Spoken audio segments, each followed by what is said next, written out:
Guys. അങ്ങനെ എപ്പോഴും കല്യാണം എന്ന് പറഞ്ഞ് പറ്റിക്കുന്ന പോലെ അല്ല ഗൈസ്. നിന്ന് സീരിയസ്ലി എൻ്റെ കല്യാണമാണ് ഗൈസ്. അങ്ങനെ ആറ്റുനോറ്റ് എൻ്റെ ചെറുക്കനെ ഞാൻ കണ്ടുപിടിച്ചു ഗൈസ്. അപ്പോൾ ഞാൻ ഓട്ടോയ്ക്കാണ് പോകുന്നത്. മേക്കപ്പും കാര്യങ്ങളൊക്കെ ഓൾറെഡി ഞാൻ തന്നെ ചെയ്തിട്ടുണ്ടായിരുന്നു. മേക്കപ്പൊക്കെ ഞാൻ ചെയ്താലും എനിക്ക് ഇഷ്ടപ്പെടത്തുള്ളൂ ഗൈസ്. പിന്നെ പകുതി വെച്ച് ബീബീനെ കൂടെ തൂക്കി ആയതൊരു നല്ല കാര്യം ഉണ്ടെങ്കിൽ അവൾ എൻ്റെ കൂടെ വേണം ഗൈസ്. എന്നാലും എനിക്കൊരു സംതൃപ്തി ഉള്ളൂ. അങ്ങനെ അർച്ചനാസിൽ ഒന്ന് വർക്കല അവിടെ വന്നാണ് ഞാൻ മുടിയൊക്കെ ഒന്ന് സ്റ്റൈൽ ചെയ്തത്. നേരെ ഓട്ടോയിൽ കയറി പൊക്കോണ്ടിരിക്കുകയാണ്.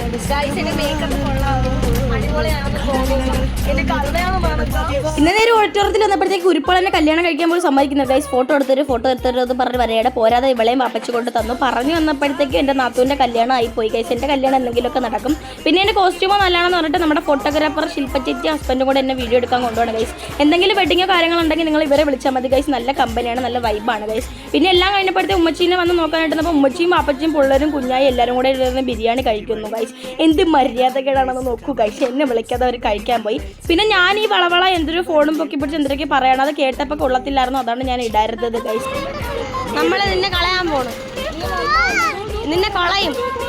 അപ്പച്ചനാണ്ട് കുരിപ്പോളെ എല്ലാവരെയും കൊണ്ടുവന്ന് വേണ്ട ഓട്ടോ വിളിക്കാൻ പറഞ്ഞാൽ മമ്മൂൻ്റെ ഓട്ടോ വിളിച്ച് നേരെ വീട്ടിൽ പൊക്കോണ്ടിരിക്കുകയാണ് ഗൈസ്. പോകുന്ന വഴിക്ക് കിങ്ങിനെ ഇട്ട് അങ്ങ് അലക്കി.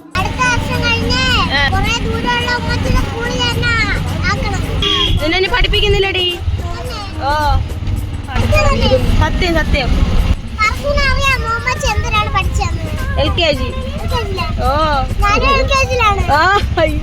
ഇതെന്തും മറിമായും എനിക്ക് ഭ്രാന്തായി പോയതാണ്. അത് നാട്ടുകാർക്ക് മൊത്തം ഭ്രാന്തായ. പിന്നെ കമ്മണിനെ സ്കൂളിൽ വിടണമെന്ന് വെച്ചപ്പോൾ അവർക്ക് സ്കൂളിലേ വിടണ്ടെന്നാണ് പറയുന്നത് ഗൈസ്. കൊച്ചുങ്ങൾ ഓരോരോ അഹങ്കാരങ്ങളെ.